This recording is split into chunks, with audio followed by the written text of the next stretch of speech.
A ver, seamos honestos. Para muchas personas, abrir el Antiguo Testamento se siente como entrar a un laberinto sin tener un mapa. Y es que es enorme, es muy antiguo y a veces puede ser algo confuso. Pero, ¿y si tuviéramos una forma de entender su estructura y su mensaje de una manera mucho más clara? Bueno, pues en los próximos minutos, justo eso vamos a hacer, trazar ese mapa juntos. Y para empezar, tenemos que hacernos una pregunta que es clave. ¿El Antiguo Testamento es un solo libro o es más bien como una biblioteca entera? Entender esto es fundamental, de verdad, y la idea de una biblioteca va a ser la guía que nos va a acompañar a lo largo de todo este recorrido. Ok, ¿y cómo lo vamos a hacer? Bueno, este es nuestro plan de vuelo. Primero, vamos a definir qué es exactamente el Antiguo Testamento. Después, vamos a ver cómo está organizada esta biblioteca. La vamos a poner en su contexto tanto histórico como geográfico. Y al final, vamos a llegar a las ideas centrales que le dan vida. Así tendremos una visión completa. Venga pues, arranquemos por el principio. Antes de meternos a explorar los estantes de esta biblioteca tan fascinante, necesitamos entender qué es exactamente, qué tipo de colección de textos es y de dónde salió. Poner estas bases es el primer paso, y es crucial. A ver, lo primerito que tenemos que entender es que esto no es un libro que escribió una sola persona en un solo momento. Para nada. Es una colección de textos como una antología sagrada que nos cuenta la historia del pacto entre Dios y el pueblo de Israel a través de personajes clave como los patriarcas y Moisés.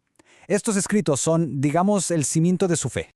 Y claro, esto nos lleva a la gran pregunta, ¿no? Oye, ¿y quién lo escribió? Pues la respuesta no es nada sencilla. De hecho, como la misma investigación académica nos dice, esto fue un esfuerzo de muchísima gente que duró cientos de años. No hay un solo autor, sino que son muchas voces y muchas tradiciones que se fueron uniendo hasta formar esta colección.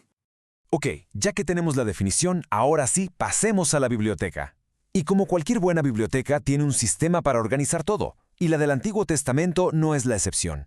Los antiguos israelitas ordenaron sus textos de una manera muy específica, y entender cómo lo hicieron originalmente nos va a dar una claridad sorprendente.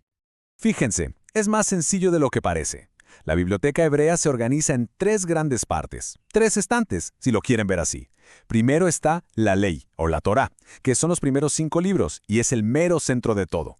Luego vienen los profetas, o Neviim, y en tercer lugar, los escritos, o Ketubim. Esta es la forma original y tradicional en la que se organizaban estos textos. Ahora, aquí viene algo súper interesante. En esa sección de los profetas hay como dos grupitos. Por un lado están los profetas anteriores, que, y esto es una sorpresa para muchos, no son lo que nos imaginamos. Son libros históricos, nos cuentan la historia de Israel después de Moisés. Y por otro lado están los profetas posteriores, que ahí sí contienen los mensajes y los oráculos de profetas como Isaías y Jeremías. Y llegamos a la tercera sección, los escritos, que es como un cajón desastre, pero en el mejor de los sentidos. Aquí de verdad hay de todo. Tenemos poesía pura en los Salmos, tenemos filosofía y sabiduría en Proverbios, historias cortas como la de Ruth e incluso más historia en el libro de Crónicas. Es una mezcla de géneros increíble que nos muestra la enorme riqueza de la tradición de Israel. Listo, ya vimos los estantes de la biblioteca. Ahora, ¿qué les parece si nos subimos a una máquina del tiempo? Porque estos libros no salieron de la nada. Son el resultado de siglos y siglos de historia. Se escribieron y se juntaron a lo largo de un periodo larguísimo que refleja tanto los triunfos como las tragedias del pueblo de Israel. Échenle un ojo a esta línea de tiempo. Nos da una perspectiva increíble de todo el viaje. Desde los meros inicios con los patriarcas como Abraham, luego la consolidación de la nación con reyes como David y Salomón, la dolorosa división del reino, el terrible exilio en Babilonia y finalmente el regreso a casa para reconstruir todo. Cada uno de estos momentos dejó su huella en los textos que leemos hoy. Ok, ya viajamos en el tiempo, ahora toca viajar en el espacio, porque toda gran historia necesita un escenario, y el del Antiguo Testamento es clave para poder entenderla. Es súper importante conocer ese pedacito de tierra, pequeño pero increíblemente diverso donde ocurrió todo esto. 16.000 kilómetros cuadrados. A ver, ¿qué significa eso? Para que nos demos una idea, es un pedacito de tierra bastante pequeño. Y lo que es increíble es pensar cómo en este lugar tan compacto, que además era un pasillo entre grandes imperios, se desarrolló una historia que ha tenido una influencia tan, pero tan poderosa en todo el mundo. Y ojo, no era para nada un terreno plano y aburrido. El país se parte como en 4 franjas, por así decirlo, que van de oeste a este. Primero una llanura pegada al mar, luego una cadena de montañas en el centro donde estaban ciudades importantísimas como Jerusalén, después una depresión profundísima por donde corre el río Jordán y finalmente un altiplano del otro lado del río.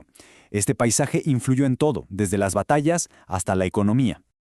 Bueno, ya vimos qué es esta biblioteca, cómo se organiza, cuándo y dónde pasó todo. Pero ahora vamos a lo más profundo, al corazón del asunto, a la pregunta más importante. ¿Por qué? ¿Cuál es el motor que mueve toda esta historia? ¿Qué creencias fundamentales son las que le dan a estos textos su poder y su significado? Y aquí está la clave de todo, de verdad. La fe de Israel era totalmente revolucionaria para su época. Creían en un único Dios, invisible, que no se podía representar con imágenes. Este Dios no solo era poderoso, sino que también era un Dios moral, y estableció un pacto, una relación especial con su pueblo, que se basaba en leyes y en la posibilidad de recibir el perdón si había arrepentimiento. Y fíjense, esto nos conecta con un punto súper importante sobre su lugar en la Biblia cristiana. Los primeros cristianos no vieron el Antiguo Testamento como algo viejo o que ya no servía. Todo lo contrario.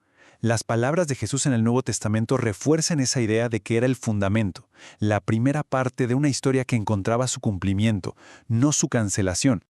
Y con esto vamos cerrando, pero dejando una pregunta en el aire, una pregunta para pensar. Si vemos el Antiguo Testamento como el primer acto de una obra de dos, esto nos lleva a preguntarnos, ¿cómo cambia la forma en que leemos e interpretamos estos textos tan antiguos al saber que son parte de una historia mucho más grande?